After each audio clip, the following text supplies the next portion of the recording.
श्री नित्यानंद राय जी, हमारे बीच में उपस्थित दरंग उदालगुरी की सांसद और असम प्रदेश भारतीय जनता पार्टी की अध्यक्ष श्री दिलीप सैकिया जी, गुवाहाटी से सांसद श्रीमती बिजुली कलिता मेधी जी,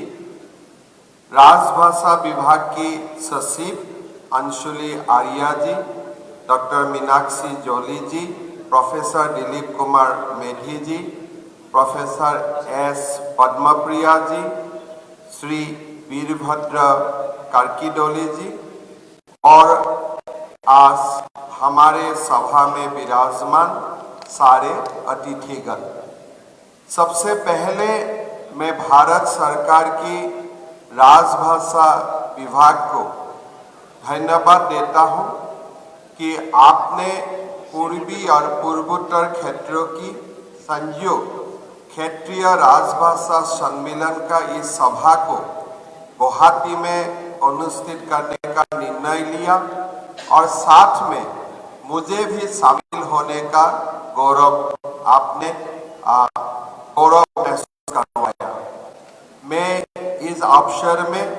आप सभी को असम का पवित्र ये भूमि में स्वागत करता हूं और जो कार्यालय ने आज हमारे हिंदी भाषा प्रयोग के लिए पुरस्कार पाने में सक्षम हुए, सबको मैं बहुत बहुत अभिनंदन करता हूं। आप सबको मेरा बहुत बहुत अभिनंदन। हिंदी भारत की राजभाषा है, लेकिन हिंदी खाली भारत का राजभाषा ही नहीं है, हिंदी हर भारतीय की दिल का भाषा भी है और इसीलिए हिंदी का व्यवहार, हिंदी का प्रयोग हमारे लिए बहुत ही महत्व रखते हैं। भारत का गृह मंत्री श्री अमित शाह जी हमें बताता है कि जब भारत का 100 साल पूर्ति होगा तब हमारे हिंदी भाषा और हमारे रीजनल लैंग्वेज इतना शक्तिशाली हो जाना चाहिए कि हमको कोई विदेशी भाषा का जरूरत ही नहीं होगा। ऐसे हमारा देश का गृह मंत्री श्री अमित शाह जी का कल्पना है। मैं खुद महसूस करता हूं, हमारे भारत विविधता से पूर्ण एक राष्ट्र है, लेकिन ये विविधता को अगर कोई हमारा बीच में, ये विविधता का बीच में भी हमारा बीच में कोई संयोग स्थापन करता है, यही हमारे हिंदी है और इसीलिए भारत का यूनिटी, भारत का इंटीग्रिटी और हमारे जो कल्चरल एकत्रीकरण है, इसके लिए हिंदी हमारे लिए बहुत जरूरी है और इसीलिए हम हिंदी को हमारे भारत के हर कोना में ले जाने के लिए काम करना चाहिए और सभी प्रकार का प्रयोग करना चाहिए। भाषा एक संस्कृति को रिप्रेजेंट करते हैं। अगर हमारे देश में जितना भी भाषा है, अगर कोई भाषा का मृत्यु हो जाते हैं, उसका मतलब एक सभ्यता का विलोप हो जाना है। इसीलिए हिंदी का साथ साथ हमारे क्षेत्रीय भाषा का भी हमें आगे करना चाहिए और साथ साथ में हिंदी हमारे पूरा भारतीय का एक एकत्रीकरण, इंटीग्रेशन का लैंग्वेज का हिसाब से हम हिंदी को बढ़ावा देना चाहिए। मैं हमेशा हमारे पूर्वोत्तर भारत में पहले एक ब्रिटिश ने मानसिकता करके किया कि इंग्लिश तो अपना है लेकिन हिंदी अपना नहीं है।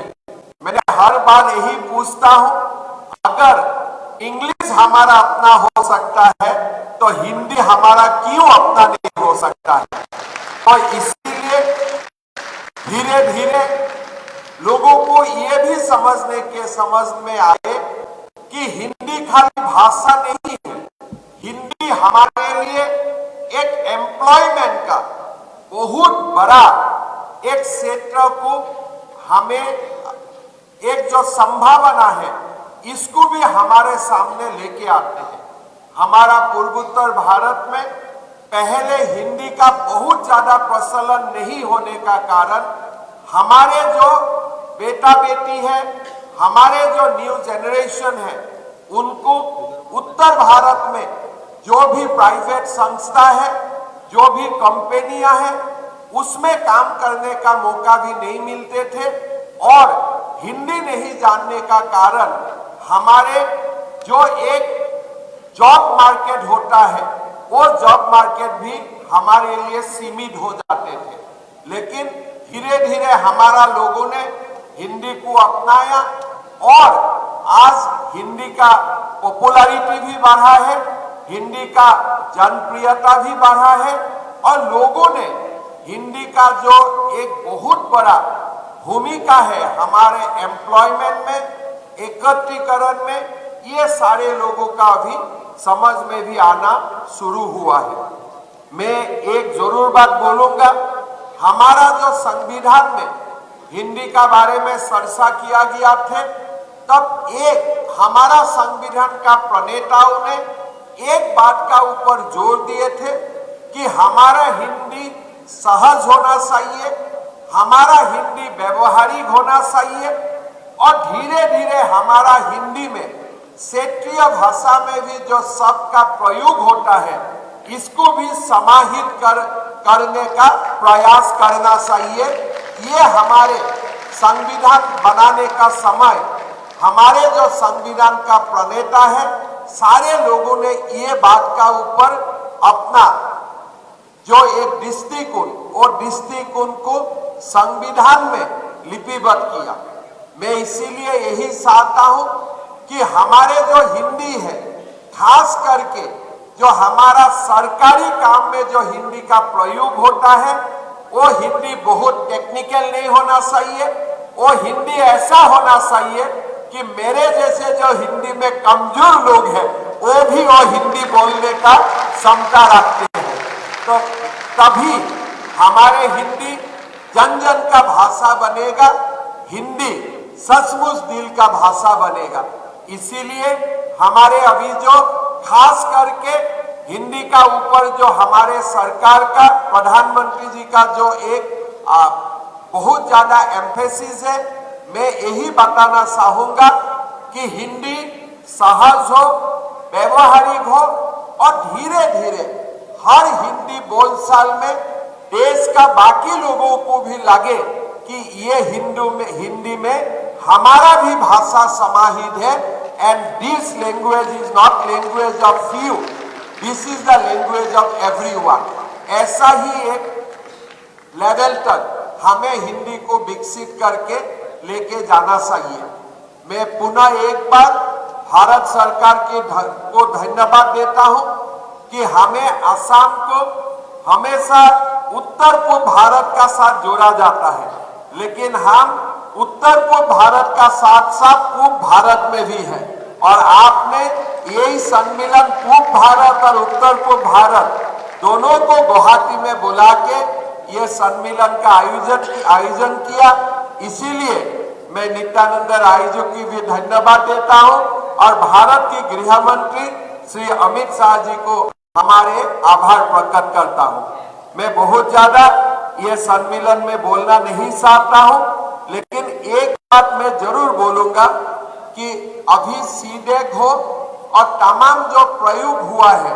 कि हिंदी को बाकी भाषाओं का साथ जोड़ने का, ई फाइल में भी हिंदी और बाकी भाषाओं को जोड़ने का जो काम हुआ है, it should be expanded to the state government also. Bharat सरकार में ही इसको सीमित ना किया जाए और हमारे स्टेट गवर्नमेंट का जो हमारे सरकार है इसको भी ये जो टेक्नोलॉजी है इसका भी सुविधा हमारे लिए भी आसान हो, इसी दिशा में काम करने के लिए मैं भारत सरकार के राजभाषा विभाग को मैं आह्वान करूंगा। साथ में मैं राजभाषा विभाग को यही भी एक मेरा विनती होगा कि आपका कंसंट्रेशन हमेशा सेंट्रल गवर्नमेंट का ऑफिसेस में भी होते हैं, लेकिन ये अवार्ड को थोड़ा एक्सपांड करके स्टेट गवर्नमेंट का कार्यालय में भी जो हिंदी का अक्सर प्रयोग होते हैं उनको भी बुलाने का कोशिश करना चाहिए। इससे हमारा स्टेट गवर्नमेंट के में भी हिंदी को एक फोकस मिलेगा। लोगों का मन में ऐसा नहीं होना चाहिए कि हिंदी सेंट्रल गवर्नमेंट का लैंग्वेज है। लोगों का मन में यही होना चाहिए हिंदी असम सरकार का भी लैंग्वेज है, हिंदी अरुणाचल का भी लैंग्वेज है। और इसी अवार्ड में आगे जाके हमारा पूरा देश में जो भी सरकारी विभाग में हिंदी का अक्सर प्रयोग होता है, कम से कम हिंदी प्रयोग का शुरुआत करते हैं, वो भी विभाग को अगर शामिल किया जाते हैं तो लोगों को अच्छा प्रोत्साहन मिलेगा और लोग हिंदी को अपनाने में एक इंसेंटिव भी मिलेगा। ये मेरा एक थिंकिंग है, शायद इसको आप कंसीडर कर सकते हैं। यही मेरा बात रखते हुए आप सब लोग को पुनः एक बार मैं धन्यवाद देता हूं और जरूर गुवाहाटी में है जाने का समय जरूर मां कामाख्या का दर्शन करके जाइए, यही निवेदन करते हुए मेरा वाणी को विराम देता हूं। बहुत बहुत धन्यवाद। जय हिंद, वंदे मातरम। आपके ऊर्जावान संबोधन